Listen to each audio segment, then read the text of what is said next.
with our body and our sexuality. And I find it such an important topic because it's not just us. We actually been in circumstances and the whole culture affects us. And it's really important to understand what affected us, because then we can stop that effect on us. And we can also see that it's not just about me. It's been passed down to me from generation to generation and from our culture. So I wonder, what do you see? What affects your relationship with your body and your sexuality? And the pieces I know that can affect us is our family history, right? And some women were sharing that, for example, they were shamed and judged by their parents from like really young age, when their parents were saying to them, you don't look so good, or maybe you're too fat, or you're too thin, or you're not beautiful enough, you're not pretty enough. And that really deeply affects us. And then we take that voice inside and we start talking to ourselves like that.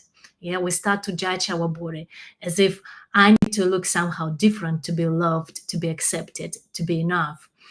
And it's really important to see this, yeah, that it's coming from my parents. It's this their voice, the family. Another piece that can really deeply affect us is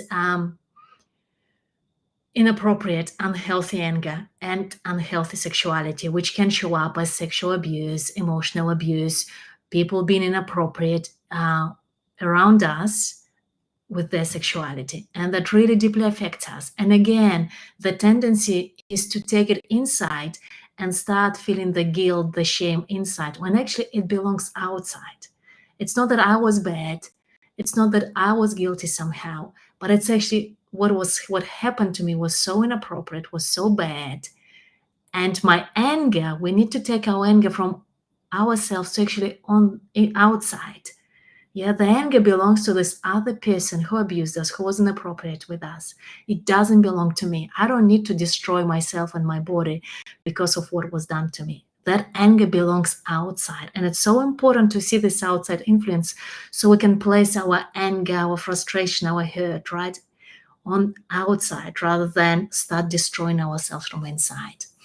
And the other piece that can affect us is the beauty industry, yeah, because we have this image of that we need to really look a certain way. And how I researched it, and like in India, they sell creams to whiten women's skin. And in Western world, they sell creams to darken our skin. Like we can never be enough if we look at beauty industry. And I really see that beauty industry job is to make us feel like we're not enough. Because if we feel like we're not enough, we're not going to buy all the products that they're selling to us. And so the whole beauty industry based on the idea that how we are is not good, is not lovable. We need to change something about us. So really start seeing it. When you want to change yourself, it's actually what's happening is those demons of those beauty industries are really deeply affecting us. And we start to think it's our inner voice, when actually, no. It belongs outside. It's not about me. That's what they're telling me because they want to sell more stuff. Yeah, and then like when you see it that way, it's easy to disconnect from that. It's not my voice. It's been put from outside. The other piece is the body shaming culture, because there's so much. It's like, again, right, the way our body is, we need to hide ourselves. We need to be something different. We need to look differently, and it shames us so much.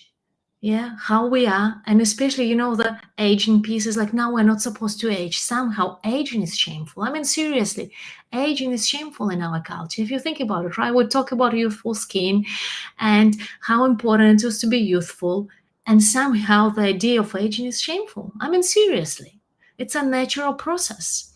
The other piece that affects us is the religion. Quite often, especially Christian religion, puts a lot of shaming on our sexuality, on our body. And if we really take those messages in, we start to shame ourselves. But we need to see that actually it's not me. It doesn't come from inside of me. It comes from the religion. It comes from the outside. It doesn't belong to me. The other piece that deeply affects us is kind of the porn culture, oversexualizing culture, where especially women's bodies are seen as a way to sell things, right? I drive around and I see like all these images of women half naked selling things. And then we women, we start to feel that my body is being used. It doesn't feel right for us. Yeah. But again, it doesn't belong to us.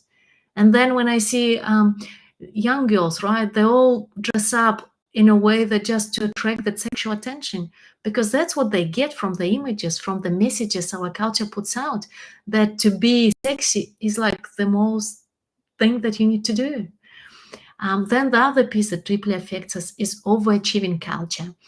And by that, I mean that we go so much into our head and we feel like to be lovable, I need to keep on producing stuff. I need to keep on achieving. I need to give something. I need to play a role to be lovable. Yeah. And we disconnect from the body. We go into the head. We walk like talking heads. We don't know what we feel. We shut down all these feelings, because the thing is, feelings take time. And if I need to produce a lot, what I need to do is to shut down my feelings, because that makes me way more productive. And also, like, there are lots of women, they come to me and like, no, I can't be feeling all these things, because then I'm going to collapse and I won't be performing. I won't be functioning in the world. When actually, we just need to take time to be with our feelings, and then they start flowing through us. And maybe we're not going to be as productive. Maybe we're not going to put so much energy in all the to-do lists. Maybe we start living in our bodies and be happier with who we are. And that's kind of dangerous for the society, right? We need to be achieving, achieving, and achieving. We need to be shutting down our body and our feelings. So really start seeing what affects your relationship with your body and your sexuality. And then you can have a choice. Do I want to continue that being affecting me, or is this actually now time to stop? I don't want it to affect me anymore. But we really need to put the color in the water we're swimming in to start seeing what affects us. And if you want some help with that, really seeing what affects you and transforming your relationship with your body and your sexuality, you can comment below, say yes, I'm in.